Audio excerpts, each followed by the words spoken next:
புகைப்பிடிப்பது புற்றுநோயை உண்டாக்கும், உயிரைக் கொல்லும். மது அருந்துதல் உடல் நலத்திற்கு தீங்கு விளைவிக்கும். பாதுகாப்பாக இருப்பீர், மது அருந்திவிட்டு வாகனம் ஓட்டாதீர்.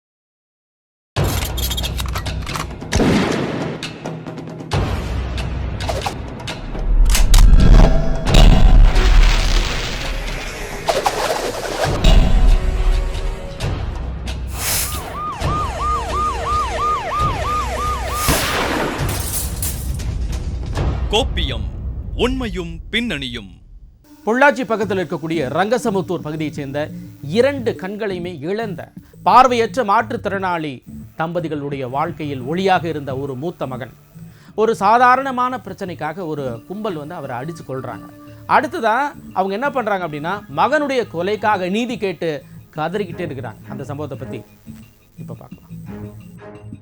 பொள்ளாச்சி அருகே உள்ள ரங்கசமுத்தூர் பகுதியை சேர்ந்த பார்வையற்ற மாற்றுத்திறனாளிகளான ரங்கராஜ் ஐயம்மாள் தம்பதிகளின் மூத்த மகனான பிரதீப் குமார் பொள்ளாச்சியில் உள்ள தனியார் கல்லூரியில் படித்து வந்தார். தன்னுடைய பார்வையற்ற தாய் தந்தையருக்கு துணையாக இருந்த பிரதீப் குமார் பொருளாதார தேவைகளை பூர்த்தி செய்ய கல்லூரி முடித்தவுடன் டெம்போ ஓட்டுநராகவும் பணிபுரிந்து வந்துள்ளார்.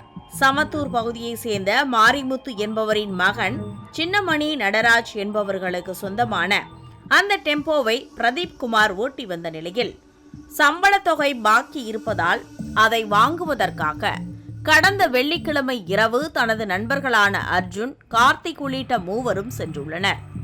அப்போது அங்கு நடந்த பிரச்சனையில் மாரிமுத்து, சின்னமணி நடராஜ் ஆகிய மூவரும் சேர்ந்து பிரதீப் குமார் மற்றும் நண்பர்களை கட்டை மற்றும் கிரிக்கெட் மட்டையால் கடுமையாக தாக்கியதாக கூறப்படுகிறது.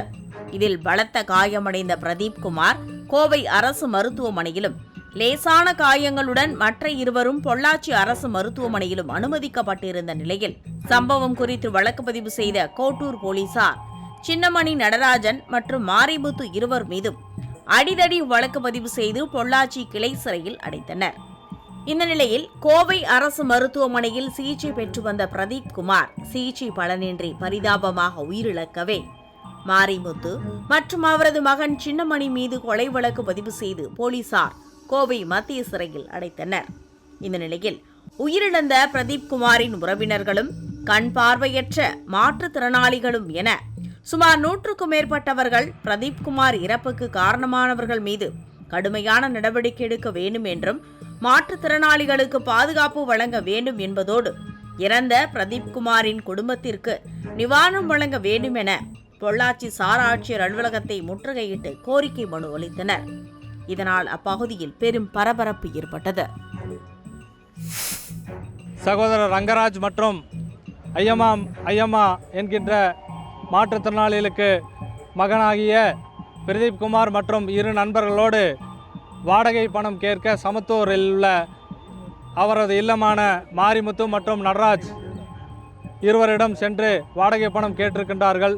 தகாத வார்த்தைகளில் மாற்றுத்திறனாளியை கொச்சைப்படுத்தி பேசியும், அவர்களை சரமாரா குண்டுக்கட்டையில் தாக்கியும், பல்வேறு இடைஞ்சல்களை குறித்து துன்புறுத்தி வெளியிலே அனுப்பிச்சுள்ளார்கள்.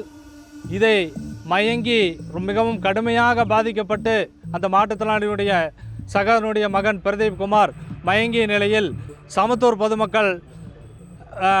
பொதுமக்கள் ஆம்புலன்ஸிலே அவர்களை அழைத்து வழி அனுப்பி கோயம்புத்தூர் ஜிஹெச்சுக்கு அனுப்பியுள்ளார்கள். சிகிச்சை பலனின்றி நேற்று 3:15 மணிக்கு பிரதீப் குமார் உயிரிழந்துள்ளார். இச்சம்பவம் குறித்து தமிழ்நாடு மாற்றுத்திறனாளிகள் கூட்டமைப்பின் சார்பாகவும் பொள்ளாச்சி ஒளியாலயத்தின் சார்பாகவும் நாங்கள் எங்களுடைய சங்கத்தின் சார்பாக இதை வன்மையாக கண்டிக்கின்றோம். வருங்காலத்திலே தமிழகத்திலே அரசு செய்யக்கூடிய நலத்திட்ட உதவிகளுக்கும் அத்தனை விஷயங்களிலுமே மாற்றுத்திறனாளி என்கிற மாண்புரை செய்து கொண்டிருக்கின்ற அந்த அரசு இந்த அவல நிலைமையை இதை எடுத்து உடனடியாக தலையிட்டு முதல்வர் இதிலே ஒரு நல்ல தீர்வினை அந்த குடும்பத்திற்கும் பாதிக்கப்பட்ட அந்த குடும்பத்திற்கு ஒரு நல்ல விமோசனத்தை தேடி கொடுத்தது மட்டுமல்லாமல் மேலும் தொடர்ந்து அந்த நடராஜன் அவரது தந்தை மாரிமுத்து அவர்களுக்கு தக்க தண்டனை வழங்கி ஒரு சிறந்த நற்சீடு வழங்கி இவர்களுக்கு ஆதரவு நல்குமாறு தமிழ்நாடு மாநில கூட்டுறவு மாற்றுத்திறனாளிகள் சார்பாக வேண்டி விரும்பி கேட்டுக்கொள்கின்றோம். என் பேர் ரங்கராஜுங்க. நானும் என் சம்சாரம் ஐயம்மாள் 2 பேருமே பார்வை மாற்றுத்திறனாளிகள். இப்போ என் பையன் அதாவது வேற நண்பருக்கு உதவிக்காக கூட போனதுனால என் பையனையும் சேர்ந்து அடித்து கொண்டுட்டாங்க. இப்போ என் பையனை இழந்த தெருவில் நிற்கிறேன். என் பையன் சின்னவனு கால் நடக்க முடியாத மாற்றுத்திறனாளி. எங்கள் அம்மா வந்து நடக்க முடியாதவங்க, ரொம்ப வயசானவங்க.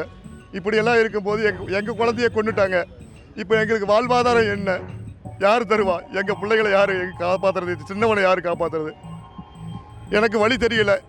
இந்த அரசாங்கம் தான் பார்த்து எனக்கு ஒரு வழி காட்டணும். இன்னைக்கு இது மாதிரியான பல சம்பவங்களில் போதிய ஆதாரங்கள் இருந்தும் கூட ஒரு சில அதிகார வர்க்க மற்றும் பணபலம் இருக்கிறவங்களால எளியவர்களுக்கு நியாயம் கிடைக்கிறது அப்படிங்கிறது குதிரை கொம்பா மாறிக்கிட்டு இருக்கு அப்படிங்கிறதான் வேதனையாக இருக்கு. அதனால சட்டம் எல்லாருக்குமே சமம் அப்படிங்கிறத கருத்தில் கொண்டு சம்பந்தப்பட்ட அதிகாரிகளும் காவல்துறையினரும் பாதிக்கப்பட்டவங்களுக்கு நியாயம் வாங்கி தரணும் அப்படிங்கிறதான் எல்லாருடைய கோரிக்கையும். மீண்டும் அடுத்த கோப்பியம் நிகழ்ச்சியில் உங்களை எல்லாம் சந்திக்கிறேன். அதுவரை உங்களிடமிருந்து விடைபெறுபவர் சிவகுமார்.